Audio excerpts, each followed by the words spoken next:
Hey, what's going on? It's Critical Redemption bringing you another movie review, and this is going to be spoilers. So do not watch this if you do not want to be spoiled. You have been warned.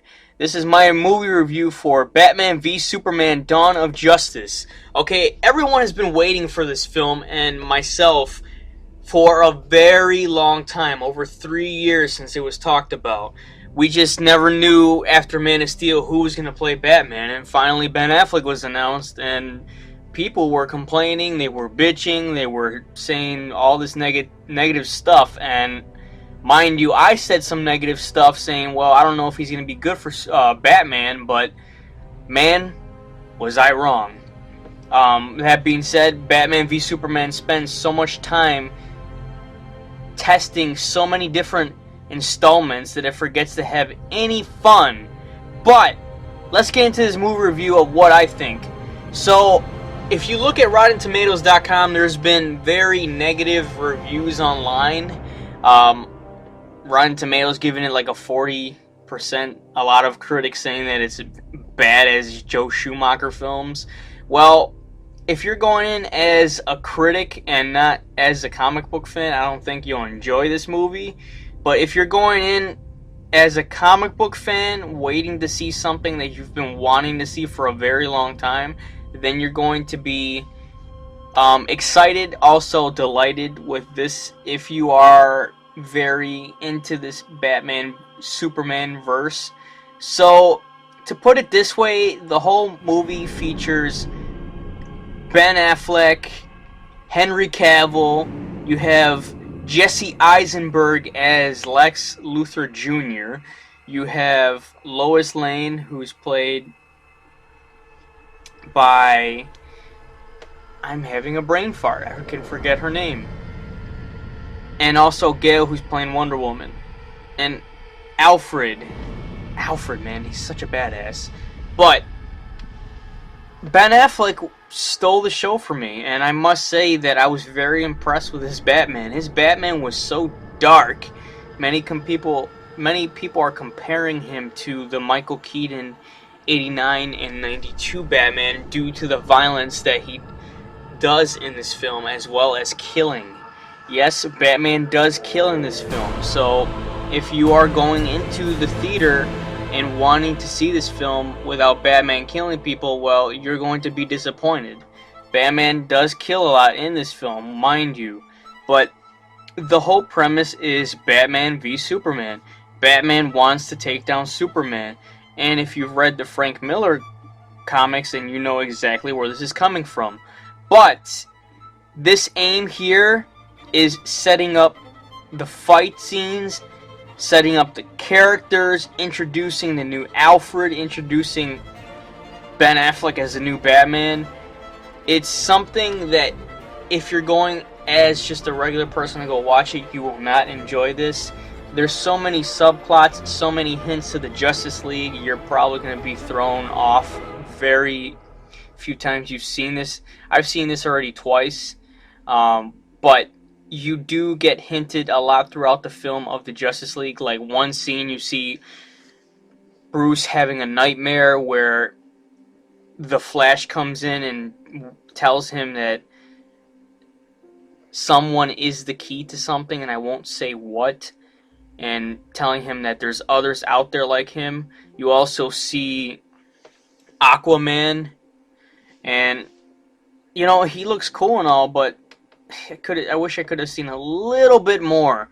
To put this delicately, the comics fans hated Batman v Superman with the fury of 1,000 red dwarfs. I mean, there was bashing, there was people arguing, saying it was as worse as the Joe Schumacher films with the bat nipples. It's probably worse than the never filmed Superman movie starring Nicolas Cage. I've heard all these different things, but going in as a comic book fan myself and finally being able to see Ben Affleck as the Batman, I'm telling you, he stole this film. I'm telling you, his Batman and his Bruce Wayne portrayal is fantastic. You know, like if you see a Batman film and Bruce Wayne is not really, you don't really care for Bruce Wayne's character, then there's really no point of caring for Batman, kind of like what George Clooney did. He was a good Bruce Wayne, but his Batman was just George Clooney. You will feel right at home with Ben Affleck's portrayal as Bruce Wayne. You could feel the pain, the agony in his Bruce Wayne. You can tell that he's aged and he hasn't fought in a couple years. And this film takes place after the 9/11 events of Man of Steel, where all the buildings are falling apart. You constantly are thrown into this world of Bruce Wayne, seeing people that he cares about get killed, and that's the way this film starts. And it's very amazing to see Ben Affleck portray Bruce Wayne the way he does, all dark and, you know, saving people, and actually people that work for Wayne Enterprises, to see them get killed. This one scene where this dude gets his legs chopped off is very sad, and Bruce obviously cares for his people. The premise, if it matters, 18 months have passed since the 9/11, like I said, ending of Man of Steel, in which the Kryptonians reduced much of Metropolis to rubble. If you remember that, an early flashback in Batman v Superman replays that melee from human scale. So you're acknowledging but hardly aligning the criticism that superhero films have become very stunning and casual about the mass destruction that starts off with this film. The world doesn't know what to make of the Man of Tomorrow. Is he a Jesus figure or is he a false god? That's the one thing that everyone is asking. Is he above the laws of man's last defender? Or, if you think about it, while concerned-looking officials fret over these questions, and while talking head appearances by like Neil deGrasse Tyson and Andrew Sullivan trying to lend these matters, a few people have made up their minds. A late career Ben Affleck, you can tell he's very into his role, and you can tell he's been Batman for over a long time, who believes a super being so powerful as Superman can't possibly be trusted. And he's having all these nightmares that get him to want to destroy Superman. And this is where Lex Luthor comes in. Lex Luthor Jr. I have to say, I liked Jesse Eisenberg. I like him as an actor, but for me, his Lex Luthor was a little overrated for me and a little too much. It kind of felt like he was trying too hard, at the same time trying to crack jokes and be a lot witty, and kind of like the Joker. It kind of rubbed me off the wrong way, but I can see that they were trying to go for the young Lex Luthor Jr. after his father was killed. I don't know how, but it just seems that he just kept coming in and wanting to make Doomsday with his blood, just so that there can be a villain in this film. That kind of turned me off. But a few people have made up their minds saying that Ben Affleck was fantastic. Superman's performance was there's so many reasons I could just keep going, but the whole premise of this movie is Superman's alter ego is Clark Kent, and you see that him and Lois are together. Meanwhile, he has settled into, you know, a normal life with Lois Lane, although both sides of the man rendered by Henry Cavill remain something of two different identities, which is too bad, because Cavill has pulled off the perfect kind of driven, slightly hammer boy scout that this movie was benefit from Man of Steel. The movie's first hour is plot salad, in my opinion. Someone is framing Superman for deadly atrocities throughout the city. Someone named White Portuguese is up to, something giving Batman lots of reasons to look pissed off and wanting to kick Superman's ass. Something fell into the Indian Ocean, and Lex Luthor is trying to get an import license to bring it to Metropolis. So you have that, and also somehow all of the unfolds both rapidly. No scene seems to last more than 90 seconds, and it's painstakingly because writers Chris Terrero and David Goyer make these strands more tangled in a superhero cape and a jet engine. So, let me fix that for them. Lex Luthor is framing Superman. White Portuguese is in his boat, is bringing a hunk of kryptonite, which is poisonous to Superman. We all know that. To Metropolis. Luthor Jr. wants Batman and Superman to fight. That's what you see in the trailer. Was it so hard to understand that? Well, I mean, it kind of confuses you. About that Batman, he shoots bullets and disfigures criminals with a bat brand. And you see that he actually brands the villains, which is kind of funny. But The Dark Knight Returns, if you have read that, it's a 1986 comic book miniseries in which Frank Miller portrayed the character as graying vigilante boiled down to predictable extremes. That makes this take on the character more grim and even appear in the movies. And the result is largely a violent Batman. All Batman, no man except for a series of bat dreams and bat hallucinations that, while most irrelevant to the plot, suggest a superhero who isn't just losing his fight, but is losing grip of himself. But Affleck doesn't do much with little Snyder and his team give him, which is mostly Mortal Kombat worthy lines like, "Do you bleed? You will." Still to say Affleck's brooding interpretation has little on Michael Keaton's or Christian Bale's performances. The same row is kind of like saying E.T. the ride isn't as good as E.T. the movie. Different categories, different aims. So you're going into this movie. Don't go into this movie and think you're gonna see Christopher Nolan inspired Batman Dark Knight movies. You're not gonna see this. You're gonna completely, if you're going in with that mindset, then you're not going to enjoy this movie. And if you're going into this movie thinking that it's gonna be like Michael Keaton's Batman, well, you might want to take another turn and walk away. Yes, the violence is in there like Michael Keaton of killing and branding thugs. Well, Michael Keaton brand thugs as Batman, but you see a whole different side of Batman in this film, and it makes it plain as day that they were trying something new. I can't stand, Snyder's interview saying that he didn't know how to complete this movie 100%. I don't know why he said that. It kind of sounded silly to me. Wonder Woman, Gal Gadot, she finally arrives in costume after the heroes have teamed up to fight, Doomsday. The film announces it with a guitar riff I'm pretty sure once appeared on a Stain album, if I wasn't wrong.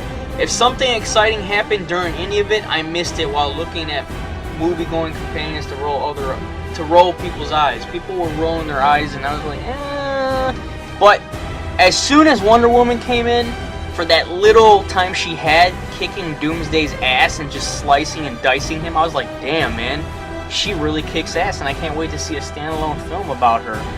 She did such a good job playing Wonder Woman at the little time she had. Henry Cavill's performance as both Clark Kent and Superman, I personally liked. I don't know why people were complaining about it, saying that he was very mellow in this film compared to Man of Steel. I personally liked his performance, and I liked the connection between him and Lois Lane, and her knowing that he is Superman and he still has to save, the city, and, the city blaming Superman for either being a god or they don't know what to think of him. Okay, Batman v Superman should be something you walk into expecting. If you have read the Frank Miller comics miniseries, then you'll feel right at home. I know tons of people who have seen this movie, and they're mostly comic book fans and friends of mine who have really enjoyed this. Some hate it, some really love it like myself, some are kind of off, should I watch it again or should I just think of it as a shitty movie? That's up to you to make your decision. For me, the performances, Alfred, wow, man, Jeremy Irons' Alfred and his performance is like no other Alfred I've seen. Michael Caine, Michael Gough were perfect in their roles, but you can tell this Alfred is a lot different. He is helping Bruce and Batman also make the Batman armor to defeat Superman. He's also more, how can I put it, technical, and is helping him fix the Batmobile. He's doing a lot more technical things than the other Alfreds did in the previous film. So I really like Jeremy Irons, and I think he really nailed the job of the portrayal of Alfred in this film, and I love the connection Jeremy Irons has with Ben Affleck. And let's talk about Ben Affleck. Ben Affleck made this film for me. I was honestly gonna say if Ben Affleck's Batman and Bruce Wayne wasn't good, I probably wouldn't have enjoyed this movie as much as I did. And the reason I really enjoyed this movie is because Ben Affleck was like the main thing that like excited me. You know, I wanted to see Batman on screen for a very long time, since The Dark Knight Rises, and I feel satisfied. I like how dark he was. I like how his portrayal of Bruce Wayne was fantastic. It was realistic.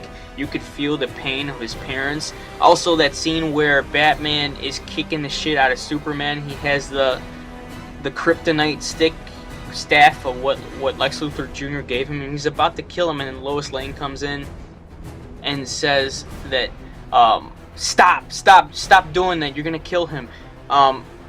And then Superman tells Bruce that his mother Martha, if he doesn't stop right now, he's gonna kill Lex Luthor's gonna kill Martha. You see this face on Bruce's face. You see this like sadness in Bruce's face, and he stops and he's yelling, "Why are you saying Martha? Why?" And Lois warns him, saying that's his mother's name. So he stops everything. He helps Superman up, and this is when they become friends.